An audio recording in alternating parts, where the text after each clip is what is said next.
नमस्कार, मेरा नाम आलोक है। आप लाइव स्ट्रीज देख रहे हैं। देखिए, बिहार में महागठबंधन के भीतर सीट शेयरिंग का फॉर्मूला लगभग तय हो चुका है, लेकिन अभी रजामंदी नहीं हुई है। देखिए, सब कुछ तय हो चुका है, लेकिन अभी भी सब कुछ तय नहीं है।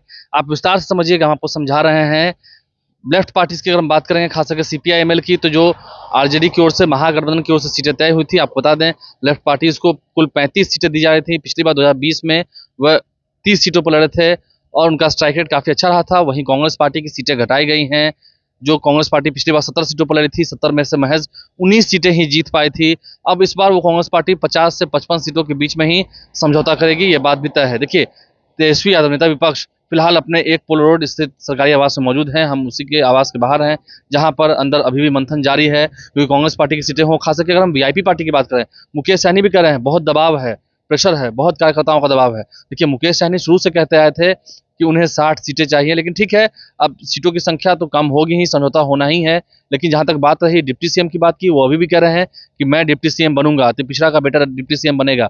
अब इसे लेकर भी कोई घोषणा होती है नहीं होती है, क्योंकि 2020 का प्रेस कॉन्फ्रेंस आपको याद होगा, प्रेस कॉन्फ्रेंस के समय ही महागठबंधन टूट गया था। खैर, वैसी गलती दोबारा ना होगी, इसके लिए पूरी तैयारी है। महागठबंधन के भीतर कल देर रात 2-3 बजे तक ये बैठक हुई है और आरजेडी के तमाम जो नेता हैं, कार्यकर्ता हैं, वो तो एकजुटता दिखा रहे हैं, लेकिन तेजस्वी यादव के कंधे पर बड़ी जिम्मेदारी है। तेजस्वी यादव देख रहे हैं किस पार्टी को कितनी सीटें जा रही हैं, कौन कौन सी सीटें जा रही हैं, वहां पर कौन कौन से उम्मीदवार होंगे, क्योंकि इस बार उम्मीदवार चयन की जो प्रक्रिया है वो इंडिया अलायंस के नेताओं के सामने हो रही है, यानी कि महागठबंधन के सभी नेताओं के सामने हो रही है।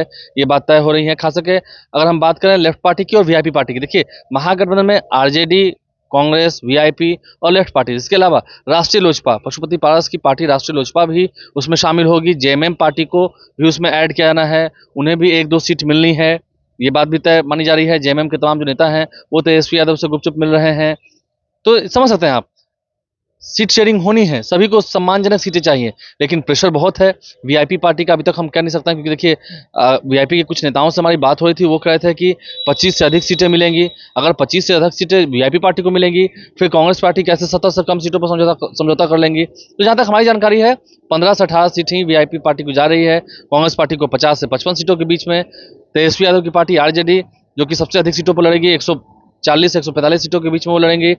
तो समझ सकते हैं आप, लेफ्ट पार्टी उतनी सीट पर मानने को तैयार है नहीं। सीपीआई-एमएल साफ साफ कह रही है कि हम 30 सीटों से अधिक पर लड़ेंगे, सिर्फ सीपीआई-एमएल। उसके बाद सीपीआई, सीपीएम, उसका भी एडजस्टमेंट होना है। तो ऐसे में सीटों की संख्या बढ़ेगी, तो फिर ऐसे में क्या होगा, देखना होगा। वहीं एनडीए के भीतर भी सीट शेयरिंग का मामला फंसा हुआ है। चिराग पासवान कितनी सीटों पर मानेंगे, ये देखना होगा। संजय झा, जो कि जेडीयू के राष्ट्रीय कार्यकारी अध्यक्ष हैं, आज कह तो रहे थे हमसे खास बातचीत में कि सब कुछ जल्दी हो जाएगा, सॉर्ट आउट हो जाएगा। आज संजय झा और नीतीश कुमार की मीटिंग हुई है, लगभग घंटों की मीटिंग हुई है, जहां पर ललन सिंह, जो कि केंद्रीय मंत्री हैं, उनकी मुलाकात तो कल ही हो गई थी। आज चूंकि वो दिल्ली में है, विजय चौधरी, जो कि बिहार सरकार के मंत्री हैं, वो वहां उपस्थित थे। तो ये तमाम बातें चल रही हैं। महागठबंधन के भीतर सीट शेयरिंग तो होना है, लेकिन सीट शेयरिंग में अभी तक ऑल इज वेल, सब कुछ हुआ नहीं है, सब कुछ तय हुआ नहीं है। सीटों की संख्या हम जो बता रहे हैं आपको, संभवतः वही होनी है, लेकिन कम सीटें लेकर महागठबंधन के तमाम जो घटक दल हैं वो फिलहाल खुश नहीं हैं, वो फिलहाल तैयार नहीं हैं। अब देखना होगा कितनी सीटों पर रजामंदी होती है, कितनी सीटों पर समझौता होता है, क्योंकि अब जल्द से जल्द सीट शेयरिंग की घोषणा भी करनी होगी, फिर प्रत्याशियों की घोषणा करनी होगी, तो इसमें भी थोड़ा समय लगेगा, लेकिन समय है नहीं। बिहार में 2 चरणों में मतदान होने हैं, 6 नवंबर और 11 नवंबर। समझ सकते हैं आप, 14 नवंबर को मतगणना होनी है, वोटों की गिनती होनी है। तो एनडीए खेमा हो, महागठबंधन खेमा हो, दोनों ही खेमा तैयारी कर रहा है। चिराग पासवान पर भी नजर है सबकी। वहीं प्रशांत किशोर की भूमिका क्या होगी इस चुनाव में, इस पर भी सबकी पैनी निगाह है, वो क्या करेंगे। असदुद्दीन ओवैसी भी घूम रहे हैं, बिहार का दौरा कर रहे हैं, कई जिलों में घूम रहे हैं, वैशाली गए थे, फिर गया गए थे। तो ऐसे में उनकी भी भूमिका क्या होगी इस चुनाव में देखना होगा। लेकिन फिलहाल सीपीआई-एमएल और वीआईपी पार्टी सीट बंटवारे में फिलहाल नाखुश है।